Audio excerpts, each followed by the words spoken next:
వార్తలతో పేపర్లు నిండుతున్నాయా? ఆ పనులు చేసేటటువంటి ఉద్యోగులకు పని దొరికింది కదా.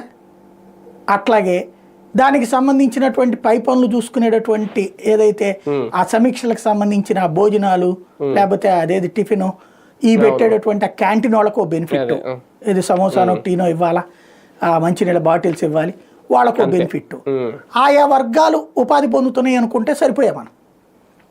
ఎందుకంటే ఇప్పుడు ఇవాళ తెలుగుదేశం పార్టీ కార్యాలయంలో కూర్చోమనండి, ఆయన కూడా మొన్న కూడా వెళ్ళారు కదా, ఎంతసేపటికి అక్కడ వస్తున్నాయన్నీ ఏంటి? భూ వివాదాలు. ఏది పరిష్కారం? ఏం పరిష్కారం? మేము అక్కడ పెట్టాం, కింద పెట్టాం, కింద స్థాయిలో మళ్ళీ పెట్టాం, ఏమైంది? నువ్వు ఎన్ని పెడితే ప్రయోజనం ఏంటి? నాకేంటి పరిష్కారం? నా పక్కనోడు 2 గజాల స్థలం తీసుకున్నానని చెప్పాను, నేను కంప్లైంట్ ఇచ్చాను, వాడి దగ్గరికి వెళ్తే ఆడి రిజిస్ట్రేషన్లో ఇంతే ఉంది వాడి భూమి. ఇప్పుడు వాడి దగ్గర 100 గజాలు ఉందండి, ఇతను 2 గజాలు నాది లాక్కున్నారు అన్నాడు అంటే అతని దగ్గర 102 గజాలు ఉండాలి కదా. కానీ అతని దగ్గర 100 గజాలే ఉంటుంది, ఇతని దగ్గర 98 గజాలే ఉంది. అంటే ఈ 2 గజాలు ఎటో ఎవడికో కలిసింది.